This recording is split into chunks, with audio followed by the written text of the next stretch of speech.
Jumpa lagi cerita perjalanan hidup seorang anak manusia. Kali ini kita ngomong tentang komunikasi dua arah. Komunikasi dua arah. Kita komunikasi dengan Tuhan. Itu kita komunikasi sebenarnya cuma satu arah. Kita ngomong sama Tuhan. Tuhan mendengar, Tuhan menjawab, atau Tuhan menjawab dengan menunda. Jadi satu arah kita berbicara, tapi Tuhan tidak menjawab kita langsung. Tapi kalau dua arah, kita berbicara dan lawan bicara kita mendengar dan menjawab. Itu komunikasi dua arah. Nah, komunikasi dua arah di dalam rumah tangga itu sangat-sangat penting. Komunikasi yang satu arah itu membuat rumah tangga jadi neraka. Rumah tangga itu tidak akan berjalan baik, stagnan. Kalau salah satu pihak terlalu dominan di dalam rumah tangga, satu pihaknya pasti merasa tertindas. Tapi kalau kamu anak Tuhan, kamu menyadari kesalahannya, kamu rubah dong. Rubah caranya gimana? Bangun misbah keluarga, bangun komunikasi dua arah. Setiap masalah yang dari besar sampai yang kecil dibahas bersama-sama sewaktu dalam sharing di dalam misbah keluarga itu, supaya bisa didoakan bersama-sama, naikkan berpegangan tangan ibu bapak dan anak-anak, atau ibu dan bapak aja, mungkin anak-anaknya sudah nggak ada sama-sama, atau cuma ibu bapak tidak punya anak. Oke, ibu bapak pegang tangan, karena begini, ketika kita menjabat tangan itu kita menguatkan roh kita itu kuat, ya, itu naiknya lebih kencang gitu, dibandingkan kita seorang diri. Komunikasi dua arah itu penting banget di dalam rumah tangga. Bukan cuma di dalam rumah tangga ya, di dalam pergaulan, di dalam pekerjaan, itu butuh komunikasi dua arah yang baik. Karena tanpa komunikasi dua arah yang baik, pasti menjadi satu masalah. Kadang-kadang cuma hal kecil, tapi di dalam rumah tangga itu bisa menjadi masalah. Kesalahan-kesalahan yang kecil itu menjadi masalah. Misalnya, si suami itu kalau menggunakan odol, itu dia menggulung dari bawah. Odolnya dipencet dari bawah, jadi rapi. Sedangkan si istri tidak demikian, main pencet aja. Si suami jengkel, marah. Hal-hal yang sebenarnya cuma hal kecil, tapi kebiasaan yang jelek itu mungkin suami yang habis mandi handuk dilempar aja sembarang gitu. Tidak ditaruh pada tempatnya, tidak dijemur ya, digantung ke gantungan handuk.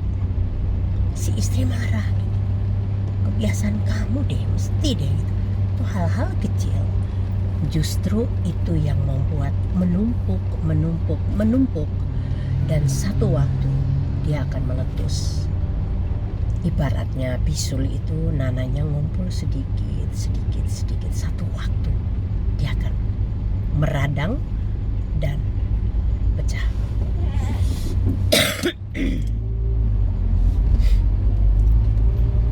Begitu juga di dalam rumah tangga. Makanya hal-hal yang kecil, hal-hal yang besar, kebiasaan yang buruk itu harus ditanggalkan. Kalau sudah berumah tangga harus saling mencocokkan. Kalau itu kebiasaan yang baik, kalau pasangan kita punya kebiasaan yang baik ya, kenapa tidak kita lakukan? Misalnya, si suami ini pembersih, tapi istri ini jorok.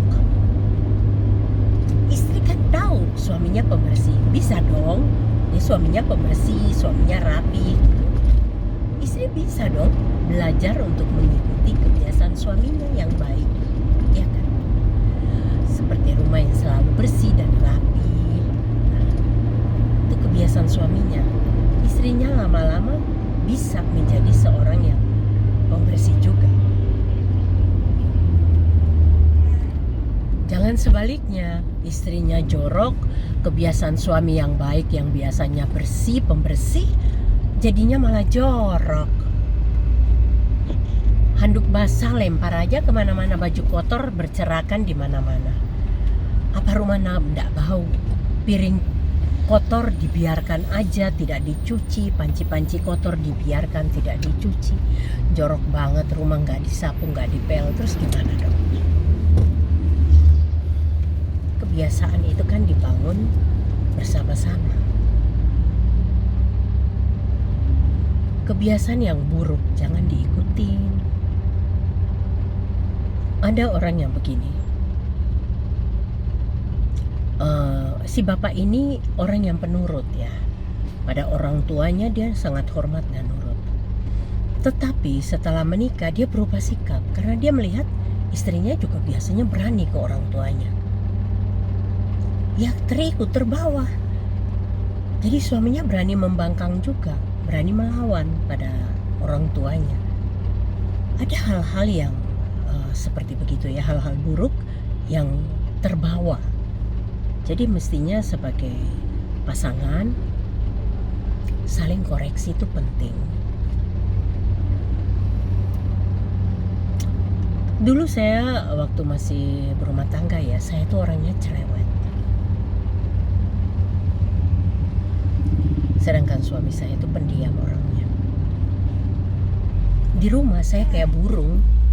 Kalau dia pulang kerja saya ngoceh, cerita, ngobrol ini begini, cerita semua. Dia diam aja dengerin. Ketika saya diam, saya sakit, saya terdiam. Saya kalau sakit itu diam, tidak ada suara lagi.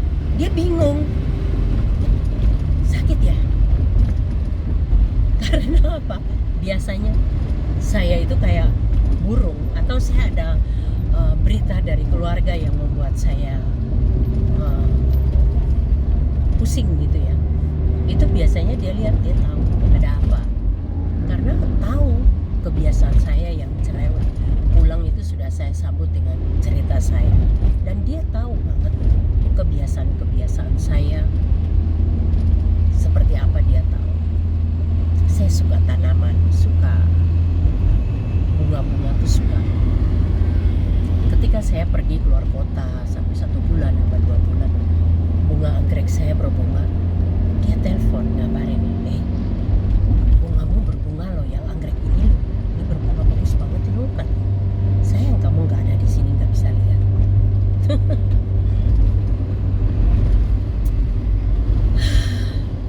Itulah kehidupan ya. Ada hal-hal yang, dan saya salut sama dia tuh. Ketika saya ada masalah dengan mertua, ada masalah mertua saya tidak suka sama saya karena saya bukan orang Jawa,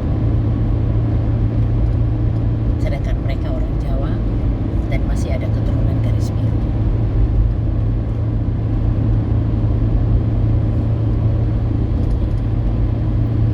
Saya dibenci sama mertua saya, tapi saya tidak pernah membenci mereka. Orang tuanya aku anggap orang tua juga. Nah, ketika satu waktu suami saya dipanggil sama orang tuanya masuk ke kamar, dimarah-marahin, dia diam. Iya pak, iya bu, iya pak, iya bu, iya pak, iya bu. Dia tidak pernah ngomong sama saya orang tuanya ngomong apa sama dia. Saya salut sama dia. Dia tahu bagaimana caranya untuk tidak membuat runyam atau membuat aku tambah terluka. Dia diam. Jadi tidak disampaikan sama saya sedikit pun. Saya tidak tahu. Sampai orang tuanya meninggal. Orang tuanya meninggal, bahkan sampai di saat menjelang akhir hidupnya. Ketika adiknya datang dan menuntut ini itu, dia kasihkan dan dia bilang apalagi yang kurang. Setelah itu baru dia buka semua sama saya. Aku gak suka sama dia. Dia tuh begini. Aku paling benci dengan dia. Tapi saya bilang gak boleh gitu pak. Ampuni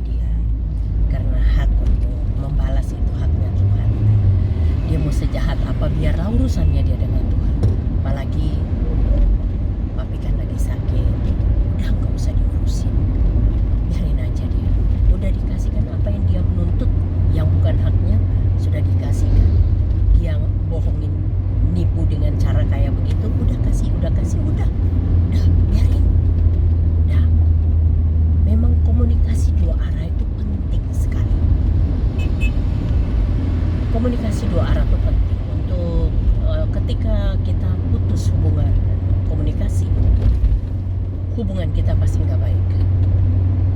Dan saya juga pernah ada di titik itu, komunikasi yang tidak baik. Ketika dia kerja di luar kota, saya ditinggal sama anak, komunikasi yang tidak lancar ya, itu membuat ya mungkin yang keluar kota nih, kalau kamu jauh dari pasanganmu, yang biasanya kamu telepon, video call dan bercerita, tiba-tiba karena kesibukan kamu satu hari ini tidak kontak. Mungkin nanti minggu depan bukan satu hari, 2 hari kamu tidak kontak lagi ke keluargamu, ke pasangan dan anak-anakmu.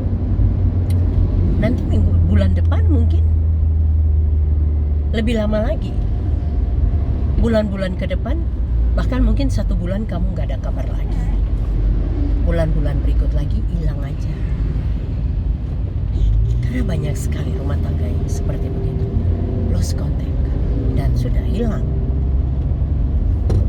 Rumah tangganya pincang.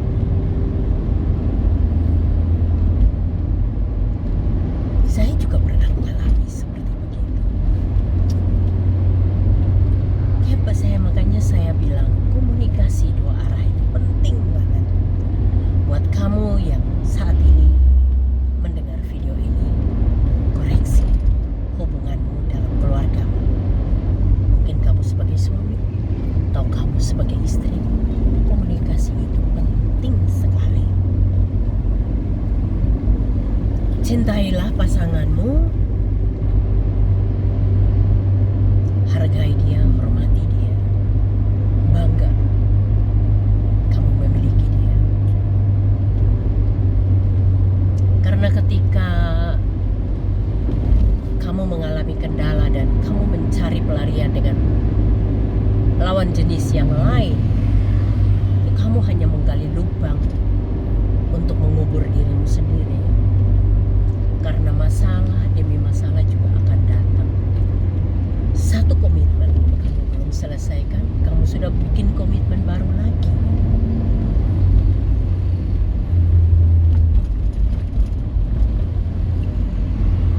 Komunikasi dua arah bukan cuma hanya dengan pasangan ya, tapi juga dengan anak-anak. Karena ketika kamu tidak ada punya komunikasi sebagai orang tua dengan komunikasi dengan anak, runyam loh. Sedangkan ada komunikasi aja, mungkin salah satu pihak tidak jujur terbuka semuanya, pasti akan timbul masalah. Atau kamu sudah terbuka semuanya, tapi yang di pihak anak atau di pihak orang tua tidak bisa menerima baik, itu akan jadi masalah. Makanya penting duduk ketika mesbah keluarga itu, sebelum mesbah keluarga itu dibangun. Duduk keluarga itu, ngobrol dulu, curhat dulu. Ada masalah apa? Ayo kita bawa sama Tuhan. Ini harus bagaimana? Ada masalah anak, ayo kita bawa sama-sama di hadapan Tuhan. Oh, ada masalah di istri, ayo kita sama-sama bawa di hadapan Tuhan. Ada masalah di suami, karena masalah ada di kantor, ada masalah apa, masalah kerjaan dan lain-lain, bisa kita bawa ke hadapan Tuhan bersama-sama. Pegangan tangan, naikkan pujian, penyembahan dan doa. Percayalah, kalau kalian lakukan itu, tidak ada jalan yang tertutup. Pasti Tuhan buka jalan, pasti Tuhan kasih solusi, pasti Tuhan kasih hikmat. Tidak mungkin tidak. Percayalah, orang-orang yang melakukan perintah Tuhan, firman Tuhan, menjadi pelaku firman, orang-orang yang hidup dalam kebenaran, orang-orang yang takut akan Tuhan, Mereka tidak pernah ada kendala dalam hubungan keluarganya. Mereka happy. Kenapa? Komunikasi dua arah. Saya dengan anak, setelah papinya anak-anak nggak ada, dengan anak-anak, apalagi yang pertama itu kan muslim ya, pertama kedua kan muslim. Tapi yang pertama nih kan di luar kota ya, di luar pulau ya. Tapi komunikasi itu sangat terbuka, sehingga saya seperti ketika ngobrol dengan dia, seperti saya ngobrol di cermin. Saya melihat diriku di situ. Apa yang menjadi masalahku dan solusinya itu ketika dia memberikan solusi, apa yang sudah pernah yang ada di benaknya aku itu dicurahkan juga sama dia. Jadi saya bilang tadi, karena kita saling terbuka dalam segala hal, makanya ketika saya ngomong, saya mendapat jawaban seperti saya berbicara dengan diri saya sendiri di cermin. Pentingnya komunikasi dua arah. Berbeda dengan anak saya yang laki. Ya kebetulan tuli. Aduh, double deh. Double. Sudah tuli NPD lagi. Waduh. Jadi saya benar-benar kalau ada dia tuh saya seperti dalam neraka. Dan istrinya juga NPD. Bayangin tuh dua-dua NPD, kasihan anak-anaknya. Tapi life is choice ya, dan semua ini di luar kendali. Saya cuma serahkan mereka dalam tangan Tuhan. Saya udah tidak berkuasa dan berdaulat apapun dalam kehidupan mereka. Biarlah Tuhan yang memberi, Tuhan yang pelihara mereka, Tuhan yang menuntun mereka dalam kehidupan mereka. Apalagi mereka muslim ya. Ya ini keras sekali juga. Ya udahlah, saya lepaskan aja. Memang di luar otoritas saya. Timbang saya stres mikirin sehingga saya tensinya up and down, sempat kayak seperti begitu. Saya sempat sakit kemarin sempat sakit juga,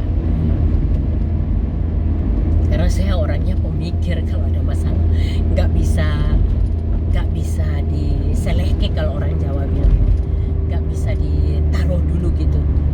Mesti aja cari solusinya. Gimana caranya mencari solusi, gimana baiknya.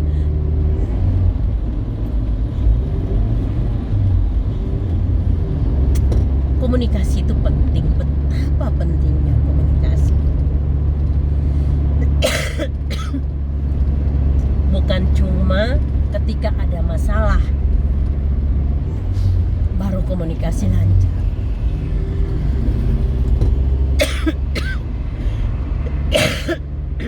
Sorry ya. Komunikasi itu penting. Karena kalau kita melakukan cara-cara yang secara Kristen tadi saya katakan, mesbah keluarga, doa bareng, curhat bareng, itu pasti ada solusi. Nggak mungkin Tuhan nggak kasih solusi. Bener loh. Coba kamu lakukan nih. Mulai belajar melakukan perintah Tuhan. Taat. Satu, baca firman Tuhan. Itu penting sekali. Bangun mesbah keluarga. Nah, di mesbah keluarga itu, sebelum mesbah keluarga dinaikkan, ayo curcol dulu. Supaya kita tahu, anggota keluarga kita ini ada mengalami apa. Mungkin anak-anak kita udah besar, mereka kerja, mereka ada masalah apa di tempat kerja, atau anak-anak kita masih kecil di sekolah, mereka ada kendala apa. Apakah ada bulian, apakah ada mata pelajaran yang mereka tidak bisa menyelesaikan, mereka ada kekurangan apa, ataupun pasangan kita, istri kita ada mengalami apa di kantor, atau istri kita ada mengalami apa di rumah, atau suami kita bagaimana di kantor. Semuanya ceritakan terbuka, sehingga sama-sama ayo bawa di hadapan Tuhan.